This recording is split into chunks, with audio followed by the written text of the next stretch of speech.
बढ़ते हैं अगले सवाल की तरफ। सर, महाराष्ट्र और झारखंड में कब तक होंगे विधानसभा चुनाव? किस पार्टी का दिख रहा है दम? क्या है सियासी समीकरण? देखिए जगदीश जी, इस वर्ष महाराष्ट्र में जो जो भी सर्वे आ रहा है या जो जमीन धरातल पर नजर आ रही है, जो चर्चाएं हैं आम जनता के अंदर, जो अंडर करंट चल रहा है, एंटी कंबेंसी बड़ी जबरदस्त नरेंद्र मोदी के खिलाफ है और एक नाथ शिंदे, देवेंद्र फडणवीस, अजित पवार के खिलाफ। यह लोग सब एक ही कटघरे में आ रहे हैं। इसका वजह साफ है कि देखिए, एक नाथ शिंदे ने भी धोखा दिया है, उसको धोखा दिया जो ऑटो ड्राइवर से इनको सीएम बना दिया, और अजित पवार भी धोखेबाज निकले, अपने पिता तुल्य चाचा को ही धोखा दे करके आ गए और दोनों ने पार्टी छीनी है, दोनों ने पार्टी दफ्तर सिंबल छीन लिया है। ठीक है, देवेंद्र फडणवीस ही आग लगाने वाले सूत्रधार हैं, देवेंद्र फडणवीस ने ही यह सारा कार्य किया है और नरेंद्र मोदी ने करवाया है, अमित शाह ने। यह सच है, ईडी सीबीआई का इसमें बहुत बड़ा। लेकिन एक सर्वे में सर फडणवीस के ज्यादातर मतलब वहां की जनता फडणवीस को ज्यादा पसंद करती है। देखिए जगदीश जी, उस सर्वे को मैं तो स्वीकार नहीं करूंगा। क्यों नहीं करूंगा? कि लोक पोल के जो सर्वे आए, लोक पोल के सर्वे जो थे वह बदलापुर कांड और जो हुआ या छत्रपति शिवाजी की जो मूर्ति खंडित हुई उसके पहले लोक पोल का सर्वे आया था और लोक पोल के सर्वे ने यह कहा था कि 115 सीटें तकरीबन एनडीए गठबंधन को आ रहा है, 154 से 160 सीटें जो है वह इंडिया गठबंधन को आ रहा है। यानी कि इंडिया गठबंधन की क्लीन स्वीप की सरकार बन रही थी जगदीश जी। लेकिन बदलापुर कांड होने के बाद में और छत्रपति शिवाजी की मूर्ति खंडित होने के बाद यह फिर सर्वे एक आया कि एनडीए गठबंधन भारतीय जनता पार्टी के नेतृत्व में वह 100 के नीचे आ गई, 100 के नीचे 90 से 95 आ गई, यानी कि 20 सीटें घट गई और इंडिया गठबंधन 180 पर पहुंच गया। लेकिन आज की परिस्थिति, अगर हरियाणा या हारे, जहां हार गए हरियाणा, जम्मू कश्मीर हारे, तो वहीं पे इंडिया गठबंधन 200 को पार कर दे रहा है, यह लोग 70 के नीचे आ जा रहे हैं और भारतीय जनता पार्टी 50 के नीचे आ रही है।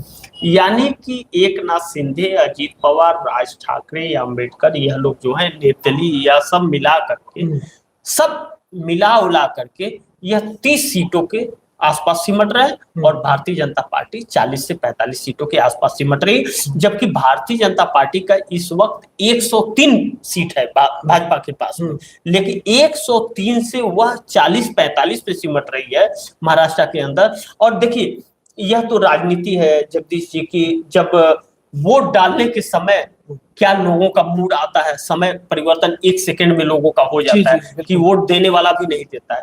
जिस तरह से इन लोगों की आदतें हैं, जिस तरह से हरियाणा के अंदर हरियाणा की जनता ने जवाब दिया, और अगर राहुल गांधी ने जो हरियाणा में नीति अपनाई है, उनके हेलीकॉप्टर को रोका गया, तो 90 सीटें थी तो वहां पे उनके हेलीकॉप्टर को रोक दिया गया, तो महाराष्ट्र में तो जरूर रोकेंगे। और महाराष्ट्र में क्या कहा है चुनाव आयोग ने?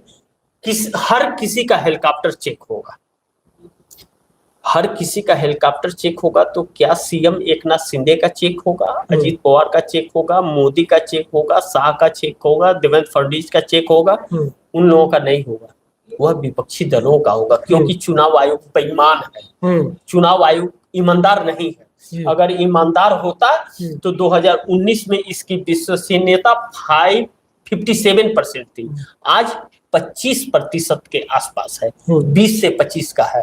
लोगों को भरोसा चुनाव आयोग पे नहीं है, यह बेईमान व्यक्ति हो गया है। अब यह मैं नहीं कह रहा हूं, यह लोग कह रहे हैं, यह रिपोर्ट बता रही है कि बेईमानी पर तुलाया किसी एक खास व्यक्ति के लिए कार्य हुआ कर रहा है। तो इसलिए भी यह कहना जरूरी है जगदीश जी कि अगर भारतीय जनता पार्टी का व्यक्ति खत लिखता है तो चुनाव आयोग तारीखों में 4 दिन का तब्दीली कर देता है हरियाणा में, विपक्ष कहता है तो नहीं सुनता है। तो यहाँ पे सवाल खड़े होंगे ना। अभी देखिए, महाराष्ट्र में पहले तारीखों का ऐलान तो सवाल 1000 उठेंगे कि वह 100 अधिकारी क्यों नहीं ट्रांसफर किए गए, इसका मतलब चुनाव आयोग मिला हुआ है, बहुत सारे अभी वो है। लेकिन जिस बात को मैं जिक्र कर रहा था जगदीश आपसे कि अगर राहुल गांधी ने हेलीकॉप्टर से न चल करके अब पूरा 30 दिन महाराष्ट्र में रहने का अगर ठान लिया और महाराष्ट्र को पैदल नाप दिया 30 दिन में, और राहुल गांधी इतना पैदल कोई नेता चलने वाला है नहीं। वह व्यक्ति जो जिम करता है, एक्सरसाइज करता है, नरेंद्र मोदी जैसा दिखावा तो करता नहीं है कि बॉडी का दिखावा करे, वह चीज नहीं करता है। वह तो अंदर अंदर सब काम करते हैं।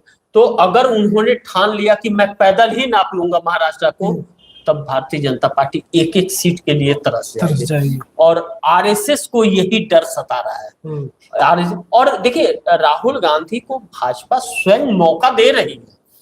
उनके हेलीकॉप्टर को रोकने की क्या जरूरत थी भाई? आप प्रचार कर रहे हो, वो भी प्रचार कर रहे, क्यों ना करें? हरियाणा में चुनाव की तारीखें बढ़ाने का क्या मतलब था? बढ़ाने का क्या मतलब था? और क्या नाम है कि जम्मू कश्मीर में क्या नाम है कि छुट्टी नहीं है क्या? हरियाणा में छुट्टी पड़ी थी। तो यह चीजें बड़ी महाराष्ट्र को भी लेके इन्होंने यही कहा है कि वहां पे त्योहार आने वाले हैं और ये है, कई चीजें इन्होंने बहानेबाजी करी है। देखिए, यह अभी नहीं तो हरियाणा के साथ महाराष्ट्र के चुनाव हो सकते थे। हरियाणा के साथ ही 2019 में महाराष्ट्र का चुनाव हुआ था। कार्यकाल एक ही समय 26 नवंबर को यहाँ भी खत्म हो रहा है, महाराष्ट्र में भी खत्म हो रहा है, झारखंड में भी 26 नवंबर को ही खत्म हो रहा है। लेकिन अभी तक इन्होंने चुनाव की तारीख का ऐलान नहीं किया। नहीं, अब सक्रिय हुए जब इनका ग्राफ और गिर रहा है, तो अब देखिए नवरात्र में क्या नाम है कि 3 तारीख से चालू हो रहा है, किसी भी वक्त यह ऐलान कर सकते हैं नवरात्र के समय में। तो यह क्या नाम है कि अब मतलब वो हुए, यह अभी भी क्या नाम है कि अपने हिसाब से फील्डिंगें सजा रहे हैं। लेकिन कहते हैं ना, लाख चाहे तो क्या होता है, वही होता है जो मंजूर खुदा होता है। जी जगदीश।